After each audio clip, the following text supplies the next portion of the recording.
Okay, so guys, welcome. Right now it's just Shannon and Clifton, and my mother, Miss Worthy, and Mr. Worthy is probably watching with her as well. But today is an exciting day. I'm excited because so I've been giving instruction towards budgeting and home ownership. I've been given instruction for years now, but today is actually the first day that I'm giving the instruction officially as the Worthy Institute of Sales Education. Literally today, I got my information back and approval back from the Secretary of State, so we are live and ready to go. And that kind of gets me into, who we are.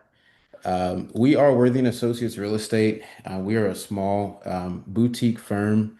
Um, Ms. Worthy likes to call it the quiet giant because we do have, I think, maybe 13, 14 agents, and we focus on budgeting before purchasing. And so that's why, we do partner with a lot of people like Habitat, other banks and stuff like that, in order to teach these like financial principles.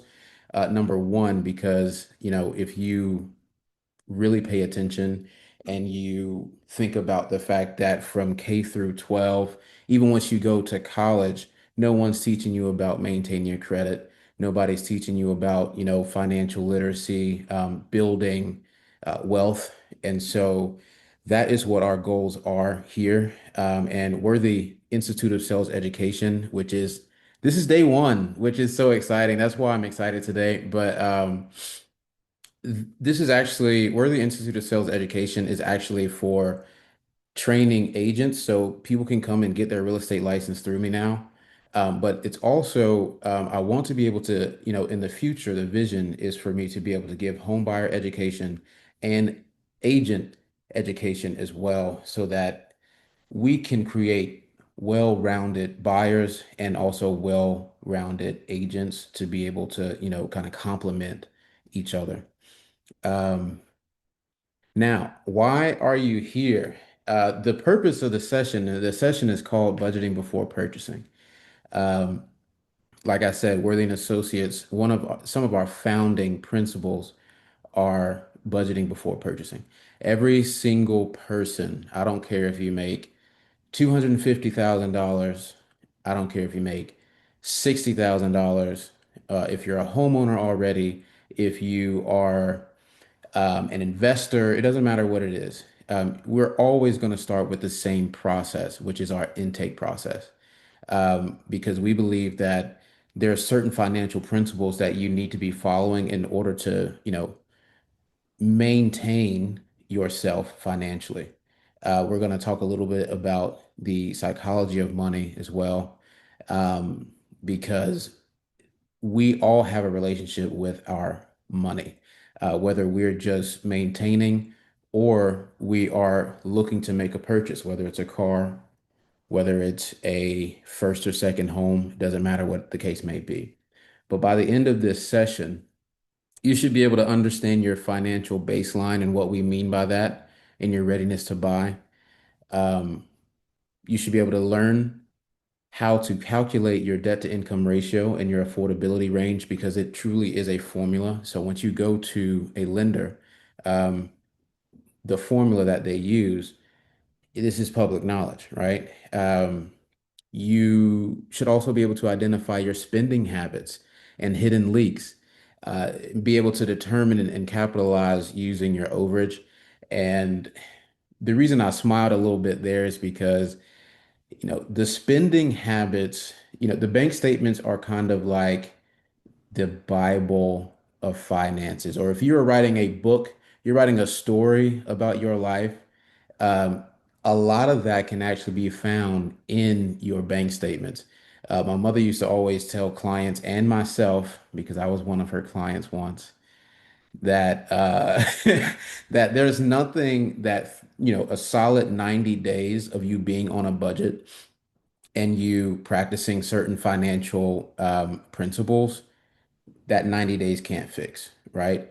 And so what we're going to look into today is a little bit about the spending habits and figuring out how to narrow those down. I want you guys to understand the purpose of an action plan, and that's one of the things that you get when you do an intake with us. And then, of course, how to schedule a one-on-one session with us. Now, I did say that we were going to talk a little bit about the psychology of money. And the reason why I like to, whenever I'm giving a budgeting class, I always start with this because a lot of people don't realize that there's like an emotional and psychological side to your finances, right? The same way that you know, in a relationship, based off of your past, based off of your mindset, right? Or things that have maybe happened in the past, that's how you're going to, some those things make up your mindset towards relationships or parenthood. It's the same thing with um, your finances. So as you grow and as you evolve, so does your mindset towards your finances. What you're willing to do to earn, keep and spend, and how those things affect your decision making. So I always like to kind of get an icebreaker going as to, what is your oldest memory of money? And the reason I ask that question is because oftentimes that oldest memory of money is going to show up somewhere currently in your life. I'll give mine, right? And then I'm going to put one of you guys on the spot. But one of my oldest memories of money is me and my brothers were getting together. We wanted to buy a video game, right? We're young, okay? I think I'm sub 10 years old. So is Jimmy and Johnny, okay? And so we would make little monies, right, by cutting people's grass, like neighbors' grass and stuff like that, okay? And we all wanted to get together and buy a video game. So the secret, though, is I don't play video games. I was doing that because I knew it was going to make them happy. I knew that if we are able to get the video game, we're going to be able to spend time together, blah, blah, blah. Cool. So I had $20. They both had five, okay? Because they had spent their money on something different. So, me, because of just how I am, I said, all right, no worries. I'm gonna give the 20, you guys get what you get, and we're gonna get this Call of Duty. My parents say, hold up, pump the brakes. That's not fair. Like you have the most money and you play video games less than anybody in this house. So how is that fair? That mindset, that memory is the same thing today for me. I mean, to the point to where I am willing to spend monies if it's going to make, if it's going to add to the vibe, if it's going to, uh, make someone happy, if it's going to, bridge that gap between we're having a great time or we're just doing nothing, right? So that shows up in my life today. So I wanted to hear from somebody real quick, like, what is your oldest memory? We're talking about the psychology of money here, right? What is one of your oldest memories of money?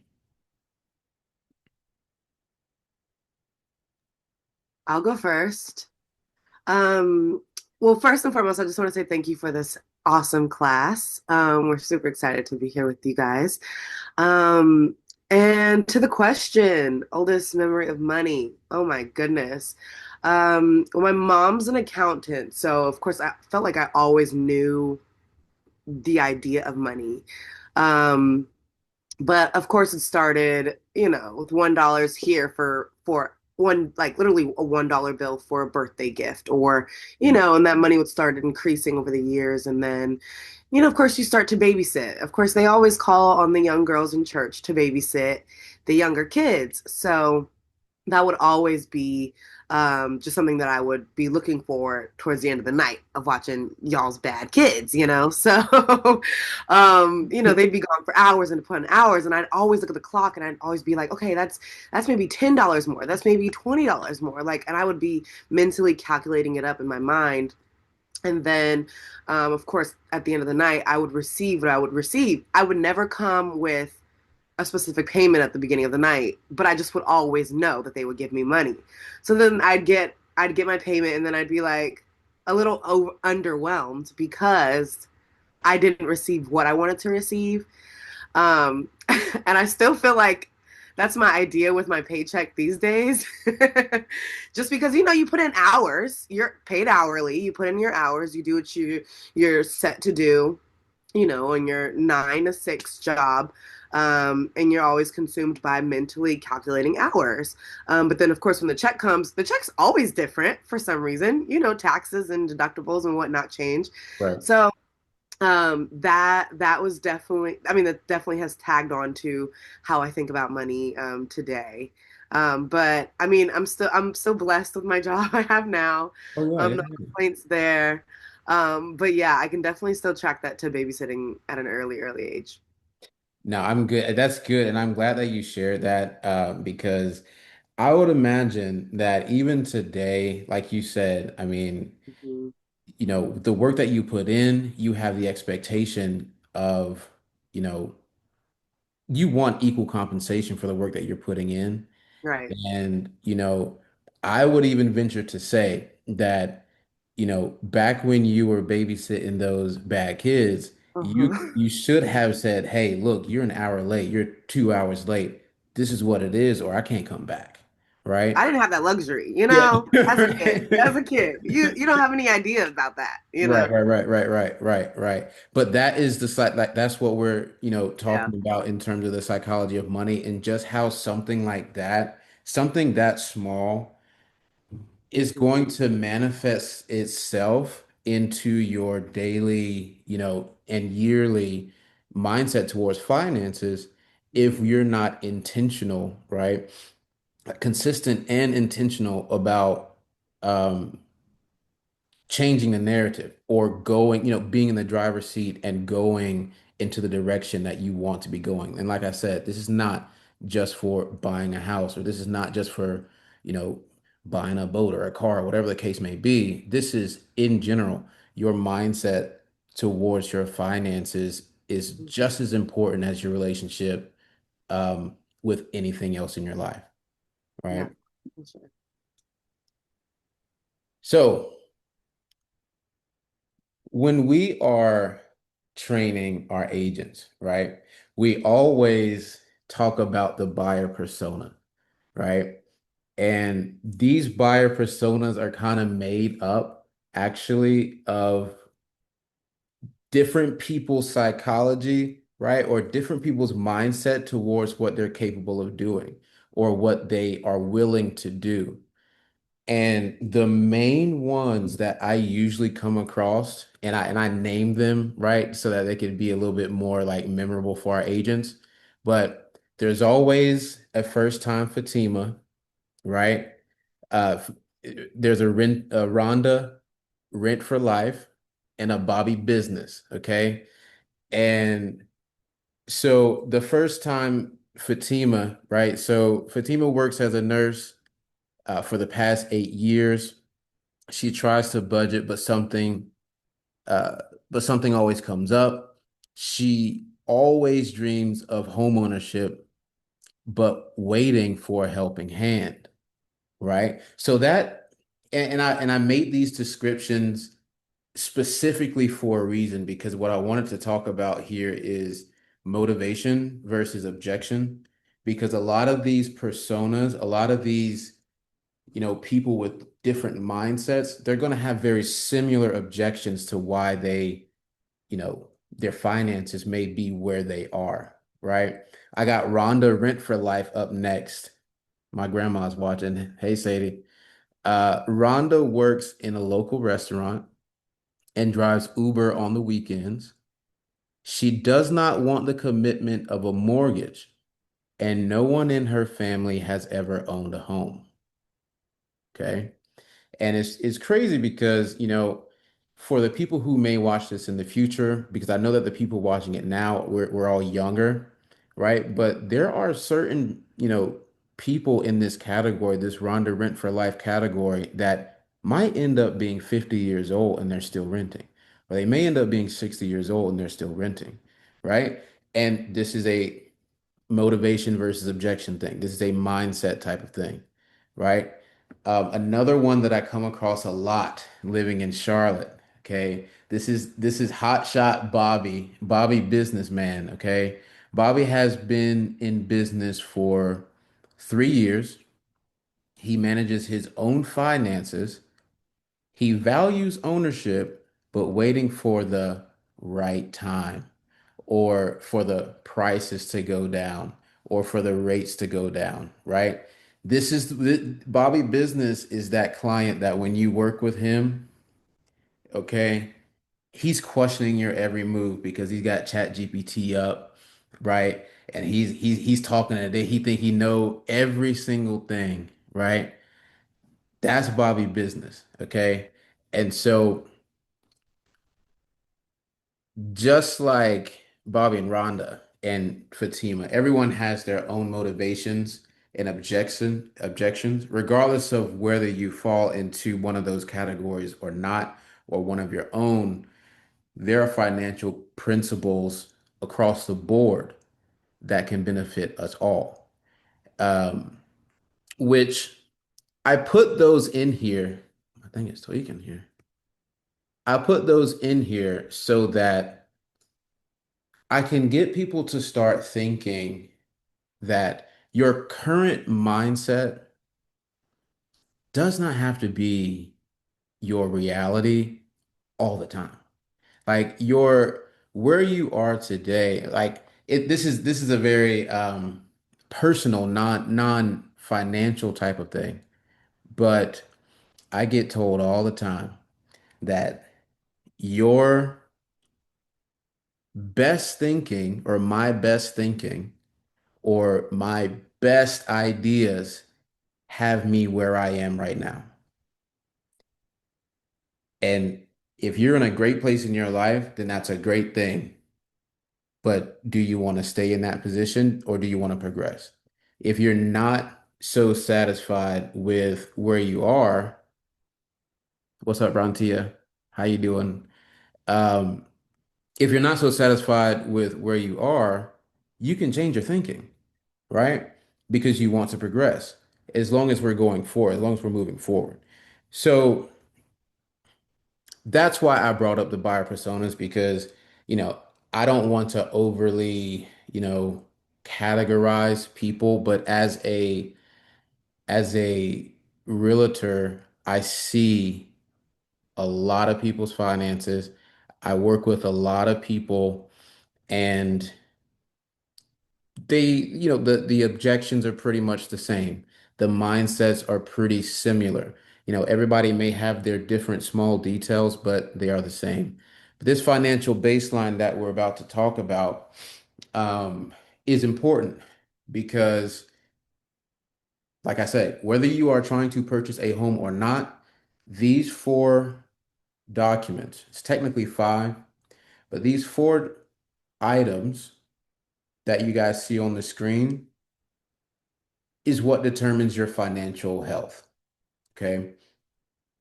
And funny enough, this is what you're going to be providing to a lender, whether you're trying to purchase a home for the first time, the second time, the third time, whatever the case may be, your last 3 months of current bank statements, all of your bank statements too, right? Because, when I'm doing budgeting with people and they got three and four accounts and like four credit cards, they like to send me the bank statements that look the best, right? The ones that they not going to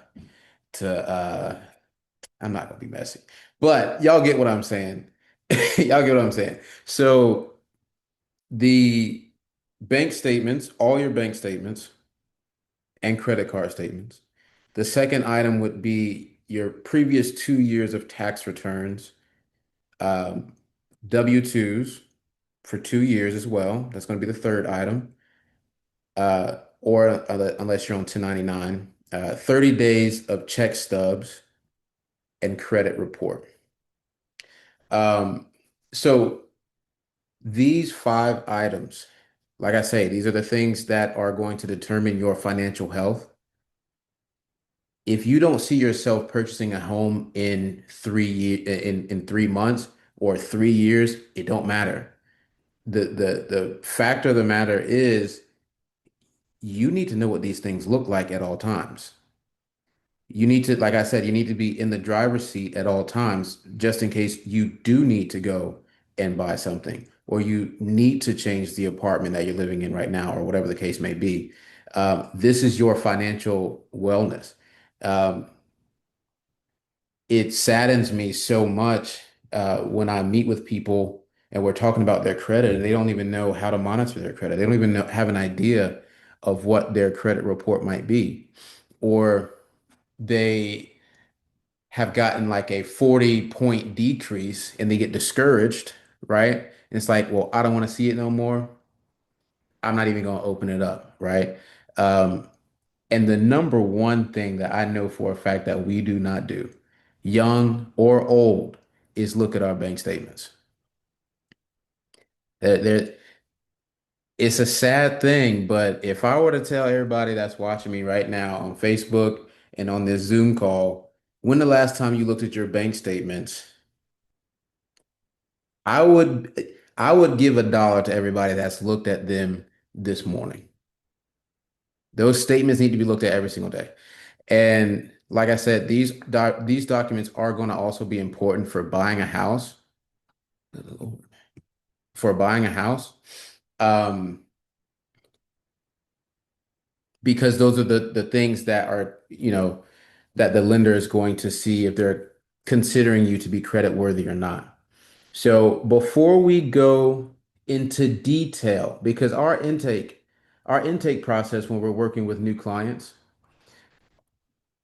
we collect those same five documents from you, and we essentially teach you by you exposing, right, what is in those documents and why they are important. Because when you submit those documents to a lender, they want them to look a certain way. And so it's our job to make sure that we educate you as to what they're looking for so that once you are ready to go to the lender, they already look good. You know what to expect, right? And then after you close, because the point here is not to just get you some keys, right? The point is to be able to set you up for financial wellness, right? For being healthy financially, being in the driver's seat for your finances. So these principles of knowing what these people are looking for when you are going to get approved, those things are important for everyday life, whether you're trying to buy something or not. So we do make every single client sign something, right? Most of the time we make them sign it when they go under contract. But these are our top 10 do's and don'ts. So number one, if you are thinking about buying a house, if you're even considering it, right? Applying for new credit of any kind is a no-no. Closing credit card accounts is also a no-no. Maxing out or overcharging existing credit cards, no. Consolidating debt to one or two cards, no. Changing or quitting your job, no. Number six, don't make any large deposits into any of your accounts. Now, I know that a lot of people, it's either the young people that are in college or the older people, sorry, that like this mattress money concept, right? I want to just have a whole bunch of cash. I need that cash. Cash is king, right?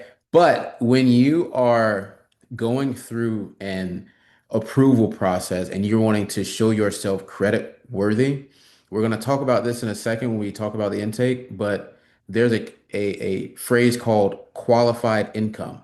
So if they're seeing $400 just being pulled in and out of your account randomly at random, and it's not coming from someone you work for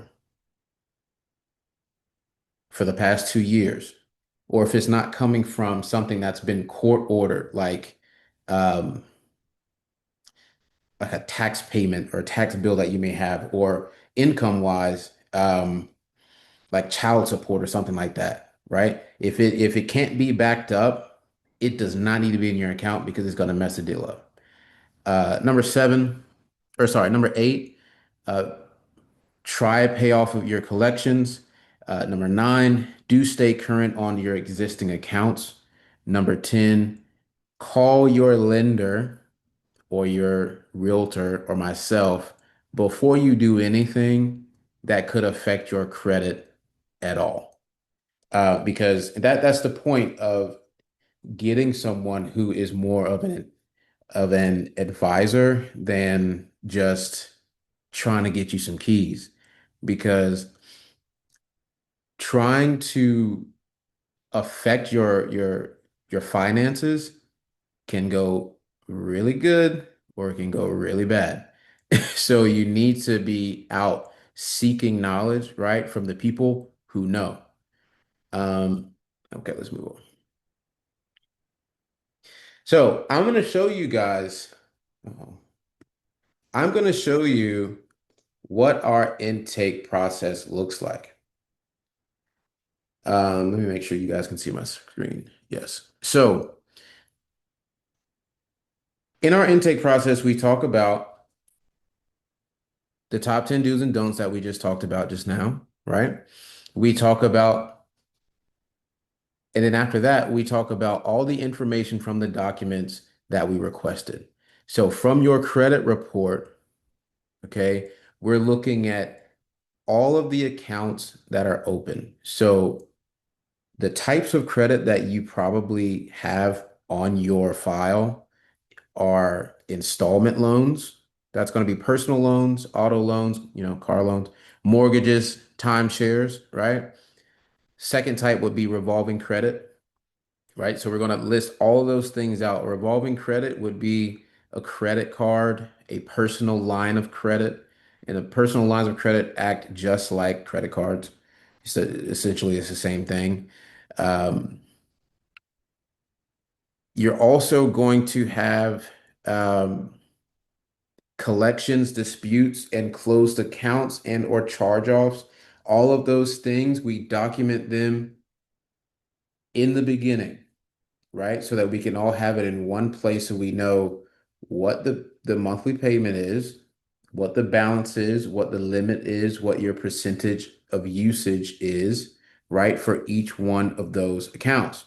And the reason we do that, I'm gonna explain here in a second. So when we look at the bank statements, that's the next thing we look at during the intake process. We look at how much money is coming in versus how much money is going out. Now, our purposes of looking at this is going to be a little bit different from the lender because our purpose is to discover overage in your account. We define overage as any money that's left after all of your debts, responsibilities, subscriptions, memberships, and lifestyle expenses uh, have been paid, right? Because those are the only things that's going to show up in your budget. Debts, responsibilities, subscriptions, memberships, and lifestyle expenses, right? The lender, they're going to be looking at this to see if you're having overdrafts in your account. They're going to be looking at this. They're going to be looking at your transactions to make sure that there's nothing sketchy going on, to verify funds. And so when we're looking at your bank statements, we're doing the same thing because remember, the goal is to get your file squeaky clean so that once you go to the lender, whether it's 3 months down the road, 12 months down the road, 2 years down the road, right? It's a clean slate. You already know it's not going to be any problems. Okay. And then we look at the tax returns and the um, W-2s or 1099s in order to determine what your qualified income is. Okay, so qualified income is any income that a lender will use to see whether or not you can afford a property. That qualified income is going to be used in your debt to income ratio. So qualified income is income that you've had for 2 years consistently, or it could come in the form of a new job with an offer letter, right? It could also be court ordered, child support. It could be um, like side jobs that you may have had or side businesses that you may have had that you've documented for 2 whole years or something like that. That is qualified income. The reason why we ask to see the taxes, though, is because sometimes people think that they are playing Uncle Sam or getting one over on Uncle Sam by writing off all of their income. But if you want to buy something, I don't care if you've made $200,000, if your adjusted gross income on your tax returns, you wrote off 160,000, the bank is going to say your income is $40,000. You may have made $200,000, but if you wrote off 140, or sorry, 160, the bank is going to look at you and say, your income that we can use, your qualifying income is 40,000. So that is the reason why we're looking at the taxes. We're looking at what the bank is going to say that your income truly is. Okay. But for budgeting purposes, right, we list all of these things out. This is where it gets fun. So the parts that make up a budget are going to be debts. And my definition of debt, the lender's definition of debt, is going to be anything that shows up on your credit report. So I was teaching a class I think this was 2 weeks ago at the airport, and I asked them what a debt was. They was like, my phone bill, the my gas bill, like these type of things. No, those are not debts. The only thing that are truly debts are things that are going to show up on your credit report. That's going to be revolving credit lines, installment credit, or tax things like tax bills or things like that. Okay. So those when you're calculating a debt to income ratio, which we're going to get to in a second, that's what debts are. Anyway, the items that go into your budget are going to be debts, responsibilities, right? Responsibilities, I think more so are, household expenses, right? Subscriptions. Everybody got Hulu. Everybody got Netflix. Um, I talked to one guy, he has a farmer's dog subscription. I think it's like this like real gourmet food for his dog. Yeah. Memberships, if people are in a fraternity or a sorority, um, that would be an example of a membership or gym memberships, whatever the case may be. And then you're also going to have lifestyle expenses. That's going to be out to eat, transportation, household and grocery, and entertainment, right? That entertainment category, when you're young, is the one that is kind of detrimental to our success sometimes, right? Because it's usually the highest one, that or out to eat. Okay. But these lifestyle expenses, this is usually what people, what eats people up. Utilities, that's right. So what we do during the intake process, and when we first started this, or when Miss Worthy first started this, she would have people get four different markers, right? And different colors, and you would categorize your spending for the last 3 months and then create an average of what you've done. And what you would, if you guys, Shannon, if you were to go and get your bank statements over the last 3 months, you probably would see some sort of pattern, right? Like if we take December and Thanksgiving out because those are a little bit different, but like if you were to compare this last 3 months to maybe last year, right? There is probably some sort of pattern that you have in terms of your lifestyle expenses, in terms of the way that you're spending your money. And everybody is the same way. So the reason we do this is because when we're making the budget, we want to make sure that it's realistic, right? Because, and to kind of back up a little bit, we do this in order to create a budget. A lot of people, you know, their mindset or their thoughts are when you go to a realtor, if you don't have an approval letter, Miss Tamika said, I remember. Yeah, it's kind of a traumatizing experience, right? I think that I kind of compare it to being chastised, right, as a child, but it's bad, but it builds trust. Like it might be bad in the moment, but it builds trust to your parents or that type of thing. But back to what I was saying, most of the time people think that if I don't have an approval letter or pre-approval letter, I don't need to be reaching out to no realtor in order to go and try to buy a house or whatever the case may be.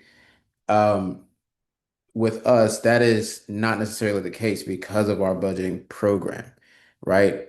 There's been people I had, I think the longest one personally for me, and I'll let Miss Worthy answer for her, but the longest person that's been in my pipeline budgeting with me has been, I think it's 24 months. I mean, 2 whole years of budgeting, right? And when she bought her house, she was so happy because like she earned it, right? And it was a process. It was a long process, but that's not like a one-off type of situation. Everybody's going to go through the budgeting process. Miss Worthy, what is the longest person that you've had budgeting with you in the past since they actually end up closing? Yeah, I would say probably 4 years. Good Lord. And what happens is once she really decided that I am going to do this, I am going to stop making excuses as to why I can't budget because she could have probably just left Worthy and Associates and found another agent that did not care enough about her to say, hey, listen, yes, you can get approved. And yes, you can go into foreclosure because if you do not know how to budget and balance your spending, then the first thing that's not going to get paid is going to be that new mortgage payment. You're going to pay your card payment, you're going to pay all these other things. And what happened to this sweet little girl is that she was just doing the most. She was trying to uh, spend her way into wealth. Mhm. So it kind of took some starting, and finally realizing that I can do this. And I talked to this young girl. As a matter of fact, they're now getting ready to They purchased their home about 2 years ago. The home that they purchased 2 years ago has about $150,000 worth of equity in it now, and they're going to move up. And she is still on her budget today. I mean, she teaches the budget to her family, her friends, so that they can understand, yes, anybody can buy a house. But a Mm. lot of people struggle while buying the house because they don't understand how important it is to live on a budget. It is very important. I think I heard one of the participants say that she learned budgeting early on, so she probably understand what I'm saying. Yeah, yeah. No, I appreciate that. I mean, it's really an amazing thing once you get it and you can stay consistent with it because for me personally, the consistency is the toughest thing, right? Like I purchased a home and staying consistent, right, with the budget and things like that, it is tough. Now, I will say, Worthing Associates want you to keep your house, not just qualify. That's right. Um, the toughest part for me is the consistency. And that's a perfect segue to the accountability portion of what it is we do with our budgeting process. So, um, after we've looked at your bank statements and we have categorized your spending and we have an average ready to go to make a budget for you, we create an action plan. Most of the time, that action plan is going to always start with scheduling out your bills. If I were to ask, the last time I was teaching, I asked somebody, when your light bill due? And, and I timed it, couldn't answer. So I went to the next person, when your phone bill due? Couldn't answer like off the top of your head. So scheduling the bills is, I mean, it may seem like elementary, but this is an important thing, right? So that's going to be first step. And then we're going to, well, second step, because the first step would be looking at the bank statements and getting those figures. Then we'll figure out how much money is coming in the next 3 months. And then we would look to see, do we need to pay down debts? Do we need to um, create a savings plan to increase your reserves, right? Those are the type of things that come with the action plan, and then we calculate your debt to income ratio. Now, I'm not going to go too far into debt to income ratio tonight just because we will have an opportunity to do that in the future because I wanted to segue into the accountability portion because it really is the hardest part. It really is the hardest part. So, what we do for the budgeting process, once we set up a budget for you, right? Every 2 weeks, and you're going to be either annoyed or you're going to be very annoyed. Either way, I'm gonna get on your nerves.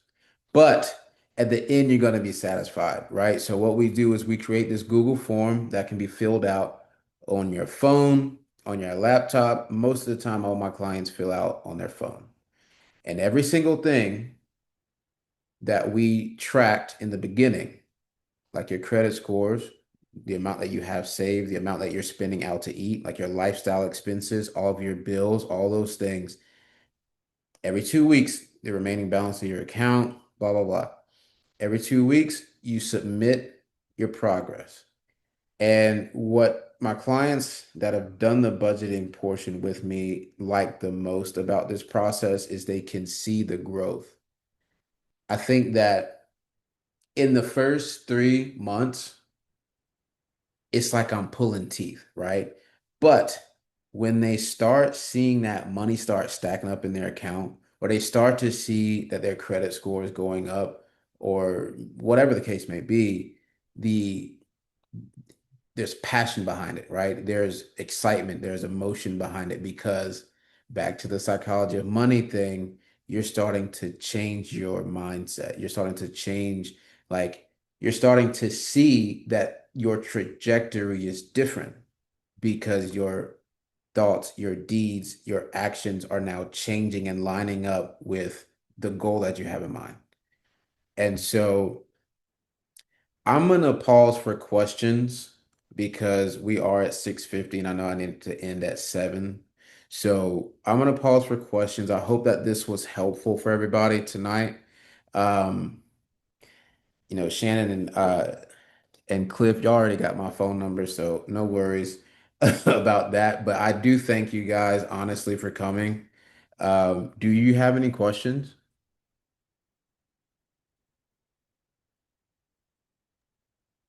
I personally do not. Clifton, what about you? Sorry, I had to take myself off mute. I don't have any questions either. I really appreciate this. Like I was saying before the call got started, like you said, this is day one. This is how we learn. Me, myself, I am a renter. So I definitely want to, get out of the renting lifestyle.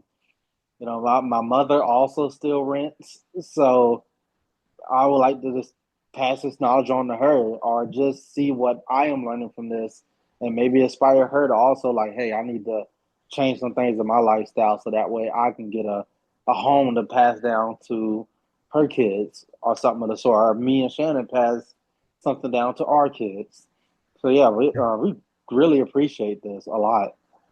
Of course. Clifton, I wanted to say something, and I don't know if Jeremy did this, and I like the way you said that, that generational wealth. When I tell you that is really real, guys, that is real. And when I heard you say that you want to share the information with your parents, your mother, that just gave me cheer bumps because I been in this business for a very long time, and what I have learned about my culture is that our parents didn't know, not because they was ignorant, it's just that they just did not know. And Hmm. now that the children are at a place where we know, it is our job. And I love it when I heard you say that when I heard you say that you were going to share the information with your mother. Um, I believe anyone who can rent can buy. And if you just focus on my rent is, I'm just going to use $1,000. If I can find a home that is now going to be mine, I just told you about the young girl who closed, and 2 years later, we got $150,000 worth of equity. And this in our area is real. It is not make believe. It is definitely real. So, Mhm. the sooner you can start the process, the sooner you'll be able to really, really take advantage Mhm. of this equity, which is worth real money versus paying rent. Mhm. It's huge. I don't know if you guys ever visit our websites or look at our Facebook and look at some of the testimonials. These are real people, and some of the names you probably even know. Mhm. It is amazing how important it is to share with your family.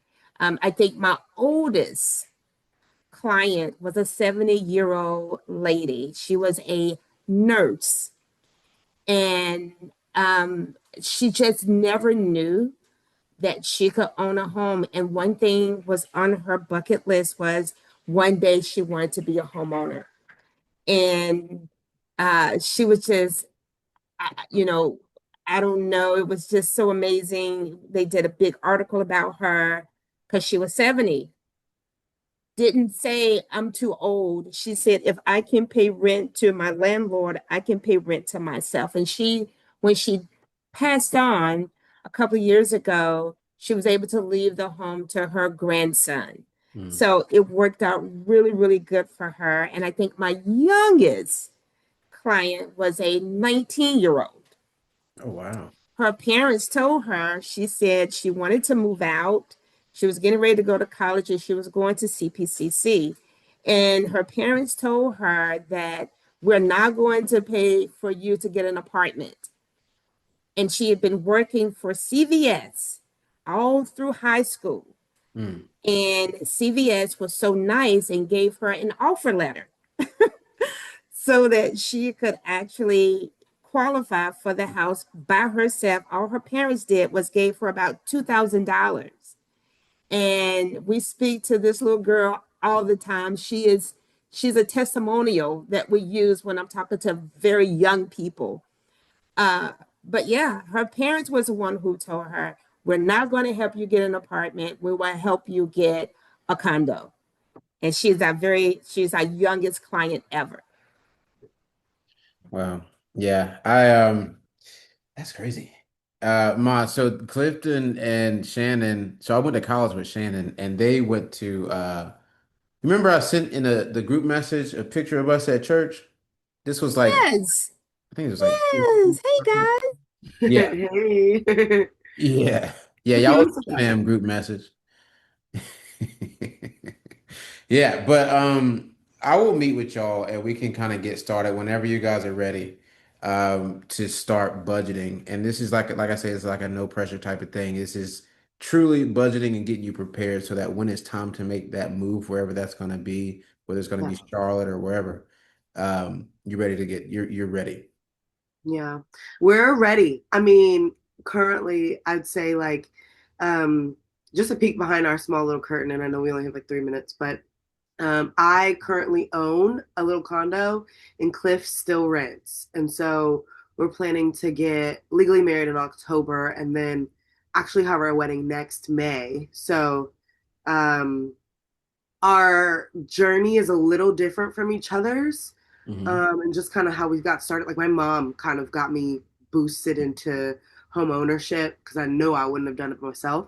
But I definitely know the next step that me and Clifton take, I would want to do it either with y'all, just outside of my mother's realm, if that makes sense. Because I Hmm. feel like at first I took that first step with her, and you know, to create healthy boundaries within a marriage, within all the things you guys know.